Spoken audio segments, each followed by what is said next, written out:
Visiting the Sawyer General Store is like taking a trip back to the past. And while you're here, you can find antiques, knickknacks made from locals, and even grab a smoothie with a friend.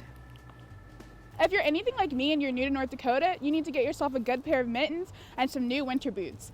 I talked to a few people that are in town for the holidays to see how they're reacting to this North Dakota winter. This is the crosswalk that first posed a challenge for Jennifer Fulvin, but now at the click of a button, she's been able to cross those hurdles. If you're one of the thousands of people sending off holiday gifts or cards, there are specific dates that you need to know so your package can get where it needs to, when it needs to. The pandemic slowed down a lot of things, but it didn't slow things down here.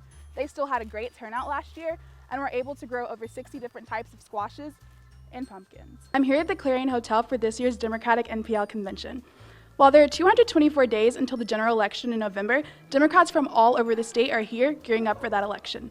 Imagine scrolling on Facebook and seeing a post that was made about something that you did earlier during the day. Roosevelt Park Zoo is home to many animals. Some of them love the cold and some don't. So what happens to those animals that thrive in warm weather during the winter? Nicholas and Brooke, I'm at the football field where Tyler would play often. His family, law enforcement officers, and many community members are waiting for him to return home and have been working tirelessly to make that happen. The Sawyer General Store grand opening was this Monday. And from the second you step through the door to the moment you leave, you automatically feel the love of the community. We've been doing really well. The community has definitely been supporting us, and we've been working hard to cater to them. Taking a look around the general store, you'll see a lot of cool items to try out and to buy.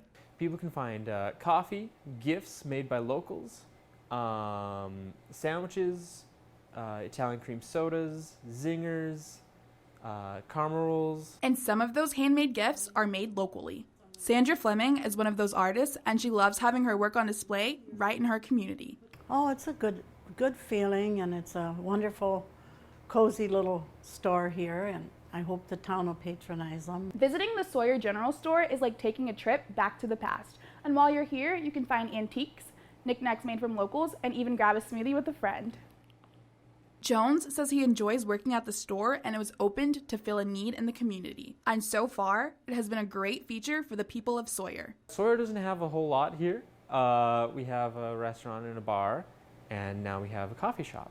And so it adds a little bit of life to a small town. And that life is made even fuller thanks to the history of the town and the families that lived here over the years. It's an eclectic look, so it's a throwback to vintage America from the 20s, 30s, 40s, even the 50s.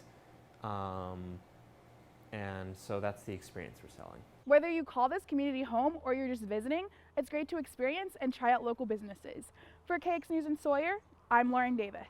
Amy Arts is a woman who does it all. President of the Bottineau Figure Skating Club. I run the summer rec, summer programs, coach pitch and t-ball.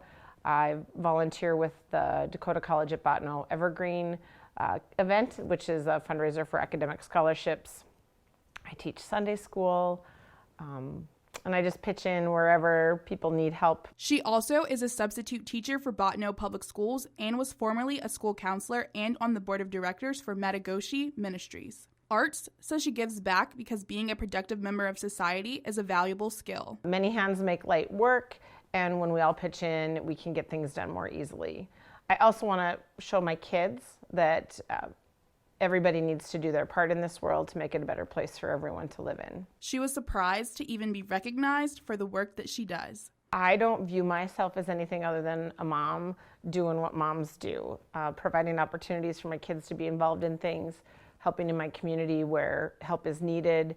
I'm just doing the things that my mom and dad instilled in me to do. Something that could have stopped Arts from being involved but didn't was her breast cancer diagnosis in 2019. I was able to maintain all of my things in life that are important to me, all of the organizations that I participate in, while raising my family and going through cancer treatments. She says although she is usually the one helping out, having cancer made her realize the importance of others lending a hand. Asking for help and receiving help is challenging, but it's what makes those days a little bit easier. So I learned to rely on other people. Arts has been cancer-free for 2 years and says her household made a promise to never let anything get in the way of their activities. Now we're on the other side of it, and it's time for me to help other women I feel in their challenges. She says she now sells Cabby clothing to help other women find their inner confidence like she found hers. For myself, you know, I've had a lot of changes happen to my body, of course, because I've had cancer. And so finding something that gives women confidence and helps them feel good about themselves, that's why I do Cabby. Arts says connecting with people and building relationships is very important to her. You never know where a relationship will start and where something simple as, oh, I like your shirt, and then a connection's made, and pretty soon you're helping a woman feel really good about herself on the outside. For KX News in Botno, I'm Lauren Davis. Over the weekend, Miss USA 2019 Chesley Christ died by suicide after jumping from her apartment building. Looking at her social media post, many people were shocked to learn she was struggling with her mental health. There's a lot of pressure to make your Instagram feed seem like it is perfect, and when people think that your Instagram feed or Facebook posts are your real life, then it can be really misleading. Redding met Christ while they were both competing for Miss USA. She was Miss North Carolina USA, and being from North Dakota, we were right next to each other in line for 2 weeks. And those 2 weeks, you really get to know people, so her and I became pretty close friends. She says people feel the need to hide their problems, whether they're in or out of the spotlight. I think it's a really common thing to feel that way, not just as a title holder, but as someone who strives to achieve great things just in general. When Redding learned of the news, she says she was in shock. As more stories came out and we were able to talk to her family and other close people that knew her, it was just a state of disbelief, as with when anybody passes really suddenly. More than 12 million people in the U.S. had serious thoughts of suicide in 2020, according to the National Alliance on Mental Health. What we need to understand is sometimes it's like a wave of bricks that might hit that person. And I think one of the important things that we can do in that support system is be there to listen to them and validate where they're at and let them know that they're not alone. Metz says if someone is having a mental health crisis or is thinking about suicide, there are many things they should do. I think it's very important for all of us to look at self-care more seriously, have that support system, reach out for help, even when it feels like we don't have time to. That's when we need it the most. And then know the resources that are available in your community, so that when you do need that, it's there for you. For KX News in Minot, I'm Lauren Davis.